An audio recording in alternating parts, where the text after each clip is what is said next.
మరి ఒక ప్రాంతంలో ఉన్న డిఎస్పీనే మీరు సస్పెండ్ మరి మిగతా ప్రాంతాల్లో లా అండ్ ఆర్డర్ ఏమైంది? నేనేమో ఎవరి మీద సస్పెండ్ చేసి ఉద్యోగాలు తీసిమనట్లేదు. అంటే మీ పర్యవేక్షణ, మీ ఐడియాలజీ, మీ ఆలోచన, మీ విధానం ఏంటని అడుగుతున్నాను.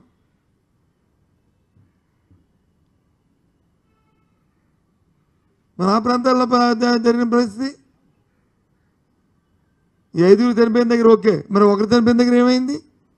మన మిగతా దగ్గర ఇంకో 2 ప్రాంతాల్లో దెబ్బలు తగిలిన దగ్గర అక్కడ ఉన్న శాంతి పరిస్థితి ఏంటి? అంటే ఓవరాల్గా మొత్తం ప్రభుత్వం ఫెయిల్యూర్ అయిపోయింది. ఈ తిరుమల జరగలే, తిరుపతిలో జరిగింది ఇన్సిడెంట్లు. ఇది కొండ పైన జరగలే, కొండ కింద జరిగింది ఇన్సిడెంట్. ఇవన్నీ కొండ కింద అడ్మినిస్ట్రేషన్ అవుతుంటుందండి.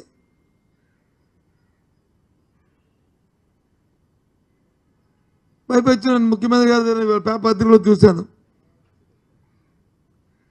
ఆ చైర్మన్ గారు, అధికారులు, మిగతా వాళ్ళు అందరూ వాళ్ళే సమన్వయం లేక ఒకరినొకరు మాట్లాడుకోవడం, తెప్పి పొడుచుకోవడం.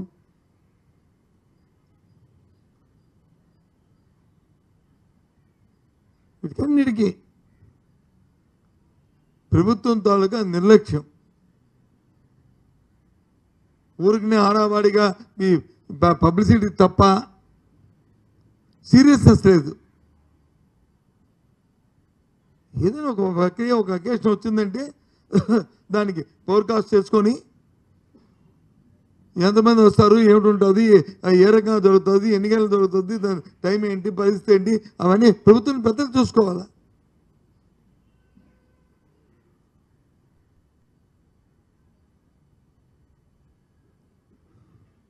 ఎందుకు చేయలేదు అర్థం అవ్వలేదు నాకు. మన ముఖ్యమంత్రి స్థాయిలో ఎందుకు సమీక్ష చేయలేదు? మన ముఖ్యమంత్రి స్వయంగా 8వ తారీఖు వరకు చిత్తూరు జిల్లాలో ఉన్నాడు. కుప్పం పర్యటనకి వెళ్ళారు. ఓ మాట ఏముంది, ఎలా చేస్తున్నారు, రేపు వైకుంఠ ఏకాదశి లక్షల మంది ఎంతమంది వస్తున్నారు ఎక్స్పెక్ట్ చేస్తున్నారు, ఎన్ని లక్షల మంది వస్తున్నారు, ఎన్ని వేల మంది వస్తున్నారు, ఏ రకమైన మీరు చర్యలు తీసుకున్నారు అని మాట అడగచ్చు కదా. అంత దూరం పోయినప్పుడు ఎందుకు అడగలే? చేతులు కాలిన తర్వాత వచ్చి ఆకులు పట్టుకుని రాసుకుంటే ఇంత సుఖం ఏముంది? ఇది కరెక్ట్ కాదు కదా. ఇది స్వయాన ఎండోమెంట్ మినిస్టర్ నాకు చాలా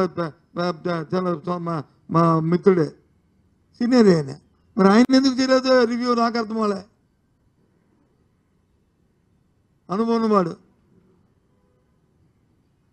నేను రాజకీయాలు వచ్చినప్పుడు ఆయన మంత్రి. మరి ఏమైంది, ఎందుకు వచ్చిందో, ఎందుకు మన అసత్వం చెందారో నాకు అర్థం అవ్వలే. మరి చేయడానికి మన ముఖ్యమంత్రి గారు పర్మిషన్ ఇచ్చారో లేదో, అందుకు మానేశాడో మరి నాకు అర్థం అవ్వలేదు. కానీ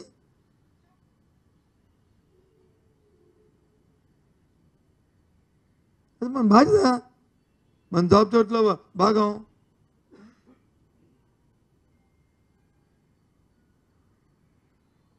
ఎక్కడికి వెళ్తుంది ఈ ప్రభుత్వాలు నాకు అర్థం అవ్వలేదు. నేను ఉప ముఖ్యమంత్రి గారు వెళ్ళారు అక్కడికి. నేను ప్రజలకు అందరి తరఫున క్షమాపణ చెప్తున్నాను. ఇంకా ఈఓ గారు చెప్పాలి, వాళ్ళు చెప్పాలి, వీళ్ళు చెప్పాలి అని ఆయన బాధ్యతగా ఆ క్షమాపణతో ఆయన సరిపెట్టేశాడు. ఆయన అప్పుడు లడ్డు ఇష్యూ వచ్చింది, మనందరూ తెలుసు. దానికి ఒక ప్రాయశ్చిత్త దీక్షను దీక్ష చేశారు, తెలుసు. ఇప్పుడు దీనికి ప్రాయశ్చిత్త దీక్ష ఎవరు చేస్తారు? క్షమాపణనే ఏం దీక్ష ఉందా?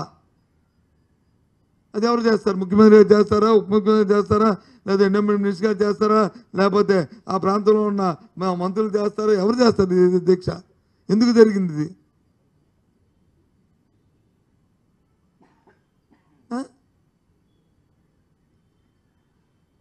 ఎంత పని చేసినా ఇంగ్లీష్ వాళ్ళు వచ్చి థ్యాంక్స్ అని చెప్పినట్లు, లేదా సారీ అని చెప్పినట్లు సారీ చెప్పేసి అయిపోతా.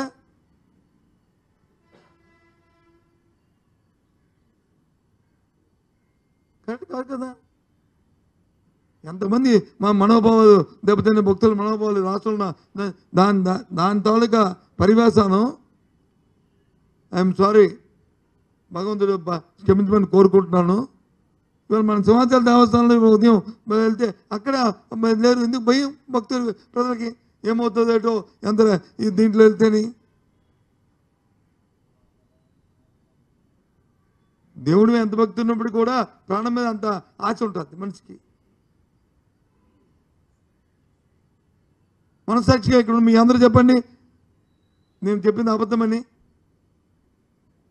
ఎందుకు? దాని పర్యవసానం, ఆ ఫీలింగ్స్, ఆ భయాలు, ఆ ఆందోళనలు. అంటే మాకు ఈ ప్రభుత్వంలో ఇక్కడ ఇలాంటి అకేషన్స్ వస్తే మాకు రక్షణ లేదు, అక్కడికి వెళ్తే మా ప్రాణాల మీద ఆశ లేదు, ఏ ఇబ్బంది అవుతాయని రాష్ట్ర వ్యాప్తంగా వచ్చింది అందరి మనసులో ఉన్నది. ఇది చాలా దురదృష్టం అలా చెప్పండి, ఆలోచించండి.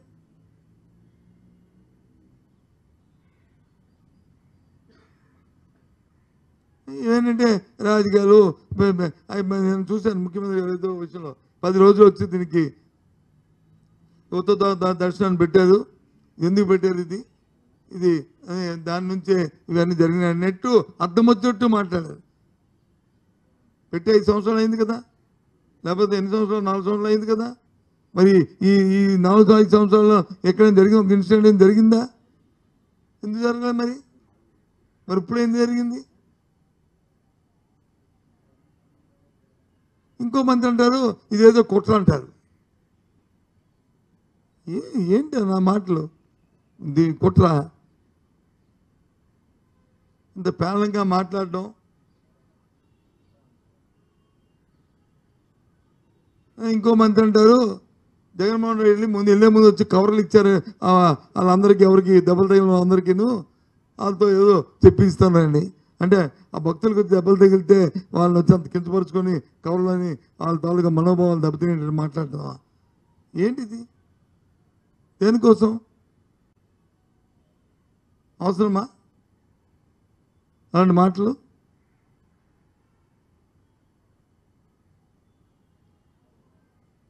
అవసరమా చెప్పండి?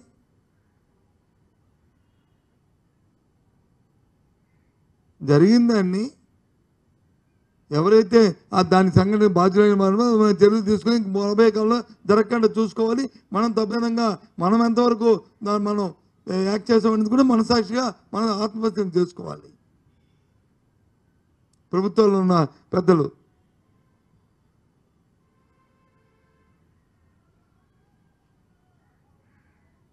ఏమనంటే వాడ వచ్చి మునిగిపోయినప్పుడు వచ్చి చనిపోలేదా? వాడ మునిగిపోవడానికేను వైకుంఠ ఏకాదశి నాడు వచ్చి కోపల దగ్గర వచ్చి చచ్చిపోయిన దానికి తేడా లేదండి. గుడిమేర గేట్ ఎత్తిన దానికి వాడ మునిగిపోవడానికి తేడా లేదండి. మానవ తప్పిదాలు కాదండి. విజయవాడ అల్లల్లో 30 మంది చనిపోయిందంటే కేవలం నీరు లేక, తిండి లేక, మందులు దొరక్క ఆ అపార్ట్మెంట్లో ఉండి చనిపోతే అవి మానవ తప్పిదాలు కాదండి. అది విజయవాడ వరదల్లోనూ మనసు కొట్టుకుపోయారనుకోండి, అది వేరు. ఆనకట్టు కొట్టుకుపోయింది వెళ్ళిపోయారంటే, నీళ్ళు దొరక్క తాగడానికి, తిండి దొరక్క, భోజనం దొరక్క, మందులు దొరక్క చనిపోతే ఇది మానవ తప్పిదం కాదండి. అంటే ప్రభుత్వం ప్రజల పట్ల, ప్రజల మానవ ప్రాణాల పట్ల ప్రభుత్వం అంత నిర్లక్ష్యంగా ఉందనడానికి ఇవన్నీ ఆస్కారాలు.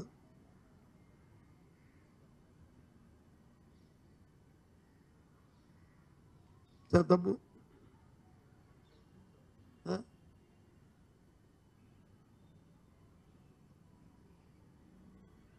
ఏమని అంటాం అనుకోండి, అదో అధికారి వచ్చి వైసీపీ ఉన్న అధికారి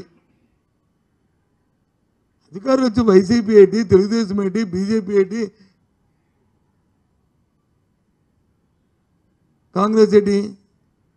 అధికారులు వారికి ఉన్నది కానీ చేస్తే ఎవరు ఎఫెక్టివ్గా ఉన్నారు, ఎవరు దేనిగా ఉన్నారు చూసుకోవాలా. వాళ్ళు వచ్చి వాళ్ళతో పనులు చేయించుకోవాలా. ఎఫెక్టివ్ లేని ఎఫెక్టివ్గా ఉండేటట్లు వాళ్ళకి ట్రైన్ చేసుకోవాలా. ఇంకా అలసత్వం చేస్తే వాళ్ళ మీద వాళ్ళని పక్కన పెట్టాలా? అంతే వాళ్ళు ముద్రలేసి వాళ్ళు మనోభావాలు దెబ్బతిన్నట్లు వాళ్ళ కార్యక్రమాలు చేసి, మరి ఇప్పుడున్న అధికారులు అందరూ మీరు వేసుకున్న అధికారులే కదా మరి తిరుపతిలోనూ. మరి ఎందుకు జరిగింది? మీరు ఏడుకోరు తెచ్చుకున్న అధికారులేనా, లేకపోతే అంతకుముందు అధికారులు ఎవరు ఉన్నారా చెప్పండి.